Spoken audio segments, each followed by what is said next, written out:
Assalamualaikum warahmatullahi wabarakatuh. Perkenalkan, nama saya Wode Putri Cahyani B dengan NIM B1B1200077.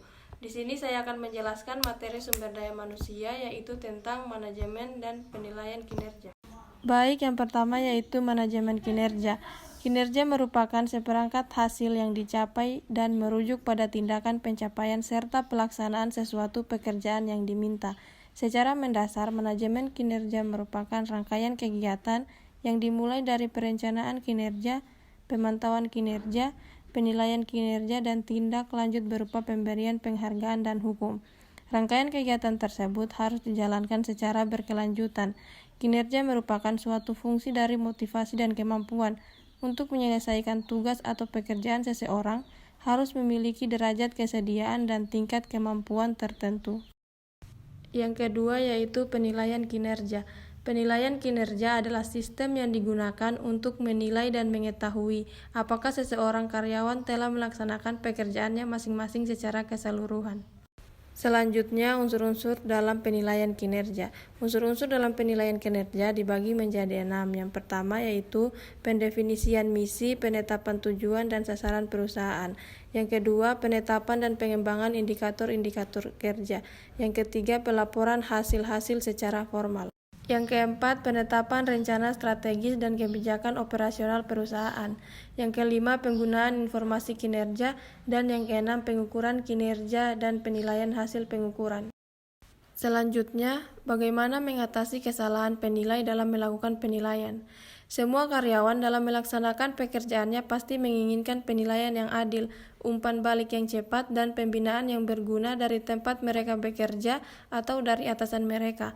Namun kenyataannya hal itu jarang terjadi dalam kehidupan nyata. Banyak sekali masalah atau hambatan-hambatan yang terjadi yang dilakukan oleh penilai dan melakukan penilaian terhadap karyawan. Masalah-masalah tersebut diantaranya standar yang tidak jelas, efek halo, kelonggaran atau kekakuan, tendensi sentral, dan bias.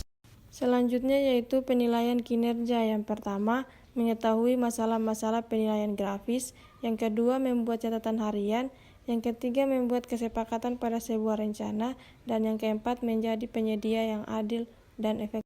Selanjutnya, siapa yang dapat melakukan penilaian? Yang pertama yaitu penilaian rekam sebaya. Yang kedua, komisi penilaian. Yang ketiga, penilaian diri sendiri. Yang keempat, sistem 360 derajat. Dan yang kelima, penilaian bawahan. Dan yang terakhir yaitu wawancara dalam penilaian. Wawancara penilaian adalah wawancara yang mana penyedia dan bawahan meninjau penilaian dan membuat rencana untuk memperbaiki kekurangan dan memperkuat kelebihannya. Dalam proses ini, penyelia menghadapi 4 jenis situasi, yaitu memuaskan, dapat dipromosikan. Artinya kinerja karyawan yang memuaskan sehingga promosi bisa didapatkan. Yang kedua, memuaskan, tidak dapat dipromosikan. Kinerja karyawan memang memuaskan namun tidak bisa dipromosikan karena perusahaan memiliki tujuan untuk mempertahankan kinerja karyawan tersebut yang memuaskan. Sebagai imbalannya, karyawan tersebut mendapatkan cuti ekstra, bonus, atau pengakuan. Yang ketiga, tidak memuaskan, dapat dikoreksi.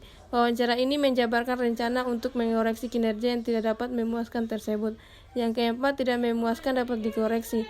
Hal ini merupakan hal yang buruk dikarenakan pemecatan adalah pendekatan yang dipilih perusahaan. Mungkin itu saja yang bisa saya sampaikan, lebih dan kurangnya mohon dimaafkan. Assalamualaikum warahmatullahi wabarakatuh.